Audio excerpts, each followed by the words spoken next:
এই রাজ্যে আমি মনে করি 11 কোটি জনগণই যোগ্য, একটাই অযোগ্য, তার নাম মমতা ব্যানার্জি। এই অযোগ্য মহিলাটিকে 2026-এ বিরাট সুযোগ পাচ্ছেন আপনারা গণতন্ত্রের মহোৎসবে, তাকে বাতিল করে দিন, তাহলে সব ঠান্ডা হয়ে যাবে, সব মিটে যাবে।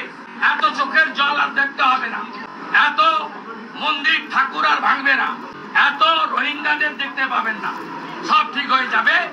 একটাই অযোগ্য আর সব যোগ্য। আপনি বলার কে? হরিদাস পাল। আপনি এসএসসির কে? অর্ডার তো এসএসসির উপরে। আপনি আজকেও সুপ্রিম কোর্টকে বুড়া আঙুল দেখালেন, বিচার ব্যবস্থাকে আপনি হেয় প্রতিপন্ন করলেন এবং সুপ্রিম কোর্ট অবমাননার দায়ে আপনি যুক্ত হলেন। আপনি বললেন 31 মের মধ্যে নাম নথিভুক্ত করুন।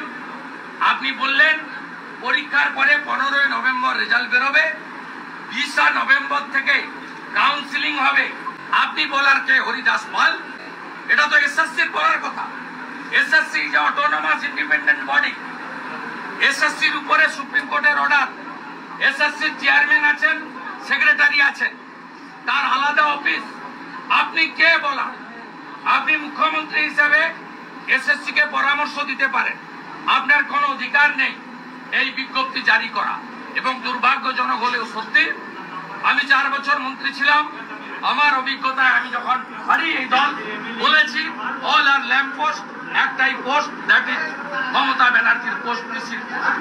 আজকে ব্রাত্য বসু একজন অধ্যাপক, নাট্য ব্যক্তিত্ব, তাকেও আজকে ভৃত্য বসু বলে আমরা বলি, তাকেও আজকে পুরো শিক্ষার ব্যবস্থা থেকে আউট করে দিলেন।